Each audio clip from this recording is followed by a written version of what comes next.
Республика Ата журт фракциясында лидер алмашалы. Экс-премьер-министр Өмүрбек Бабановдун өлкөгө келиши менен ага тиешелүү делген жогорку кеңештеги Республика Ата журт фракциясынын лидери алмашат деген сөздөр айтылууда. Тактап айтканда, аталган фракцияны жетектеп жаткан Жыргалбек Турускуловдун ордуна Мирлан Жээнчороев келет экен. Барыңыздарга маалым болгондой, 2017-жылы президенттик шайлоодон кийин өлкөдөн чыгып кеткен Өмүрбек Бабановдун Республика Ата журт фракциясынын лидери алмашып, мурда жетектеп келген Бабановдун досу Руслан Казакбаевди кетиришип, анын ордуна Турускулов олтурган. Эми кайрадан Бабановдун келиши менен фракция жаңы лидерлүү болгону турат. Ээси келсе бээсин бер деген ушулда. Садыр Жапаров парламенттик шайлоодо чоң күч болот.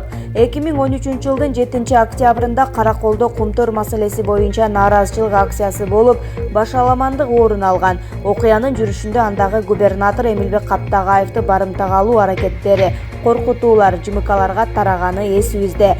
Дал ушул көрүнүш боюнча айыпталган Садыр Жапаров чет өлкөдөн мекенине кайтканда камалып атпайбы?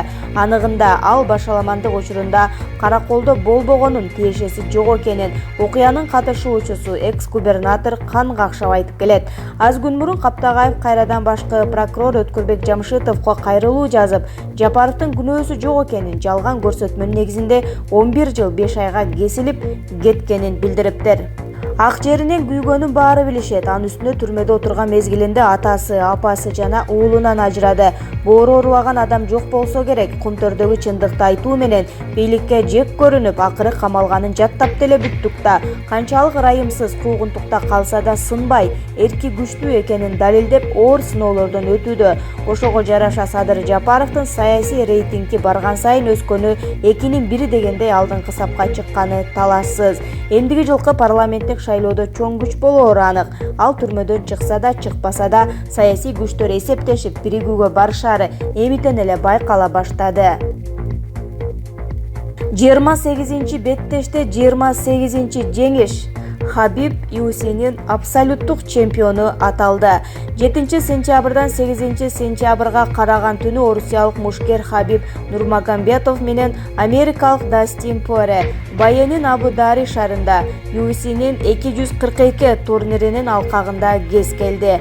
Хабиб учурдагы жеңил салмактагы чемпион, ал эми Поре убактылуу чемпион эле.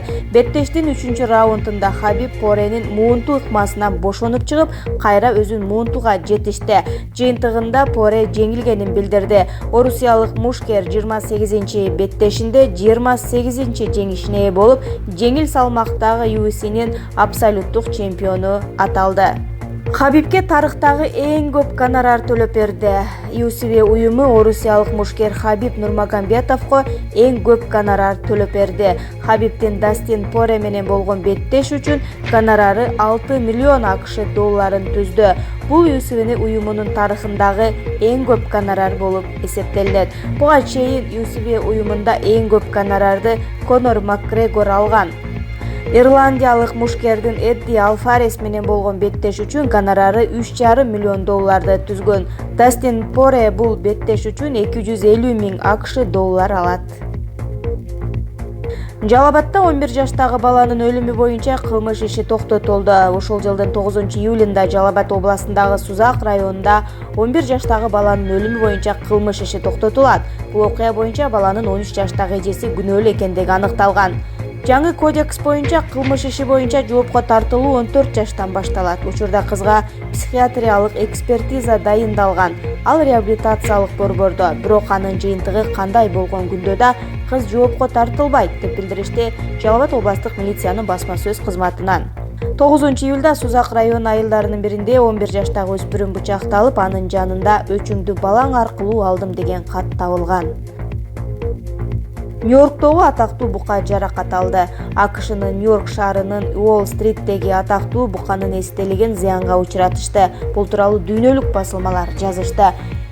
Белгилүү болгондой, буканы оор зат менен чапканда анын оң жак бети сынып кеткен. Полиция бул ишти жасаган адамды колго түшүрүп, 42 жаштагы жаранга бир канча берене боюнча айып тагылды.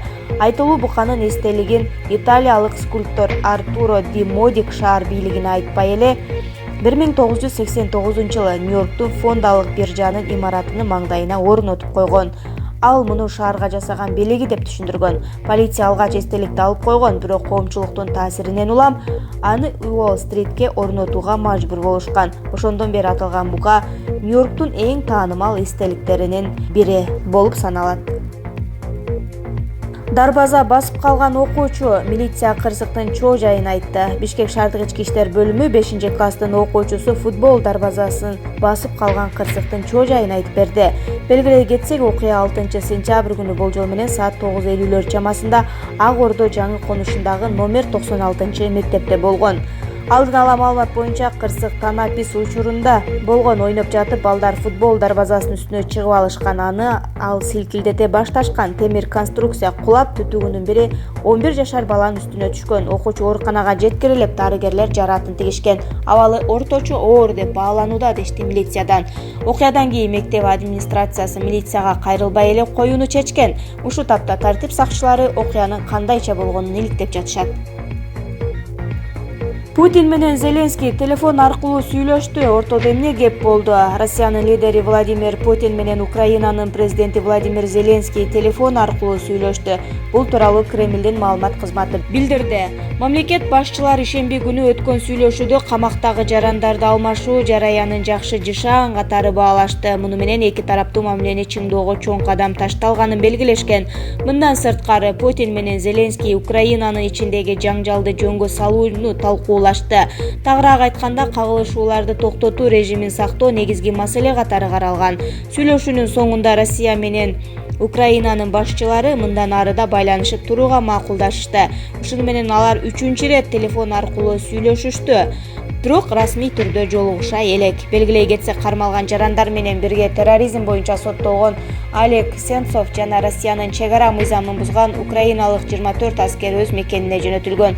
Ал эми РИА Новости порталынын жетекчиси Кирилл Вашинский Украинадан соттун чечими менен бошотулуп, Россияга кайтып келген. Нурсултан деп атайлы. Назарбаев өзгөчө сунуш менен Путинди күлдүрдү. Россиянын лидери Владимир Путин Байтерек космостук ракеталык комплексине Казакстандын туңгуч президенти Нурсултан Назарбаевдин атын ыйгарууну сунуштады. Бул тууралуу Спутник Казакстан жазды. Назарбаев ишемби күнү Москва шаарынын күнүнө арналган салтанатка катышуу үчүн Россияга барган. Сапардын алкагында Путин экөө ВДНХдагы Казакстан павильонун көрүшкөн. Экскурсия убагында Роскосмостун башчысы Дмитрий Рогозин менен Казакстандын санариптештирүүнү өнүктүрүү, инновациялар жана аэрокосмостук өнөр жай министри Аскар Жумагалиев комплекстин курулушу боюнча маалымат беришкен. Андан соң Путин комплекске эмнеге Байтерек деген аталыш берилгенин сураган. Назарбаев анын маанисин түшүндүрүп, Байтерекке байланыштуу уламышты айтып берген.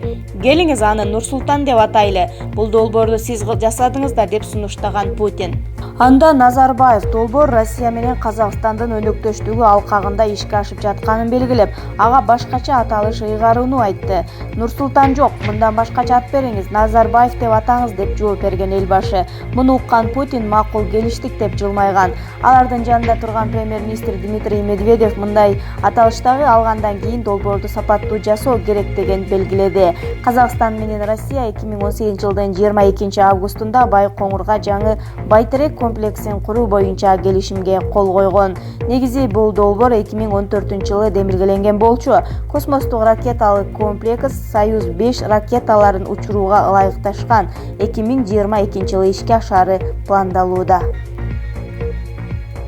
Мамлекеттик карыз 28 миллион долларга азайды. Финансы министрлигинин маалыматына караганда, 2019 жылдын 7 айына карата Кыргызстандын мамлекеттик карызы 4 миллиард 453 миллион долларды түздү. Анын ичинде 3 миллиард 767 миллион доллары мамлекеттик тышкы карыз болсо, 686 миллиону ички карызга кирет. Буга чейинки маалыматтарга салыштырып караганда, жыл башынан бери мамлекеттик карыздын өлчөмү дээрлик 28 миллион долларга азайган. Ал эми 8 айда мамлекеттик карызды тейлөөгө 16 миллиард сом жумшалган. Анын 8 миллиард сомдон ашууну тышкы карызды жабууга сарпталды.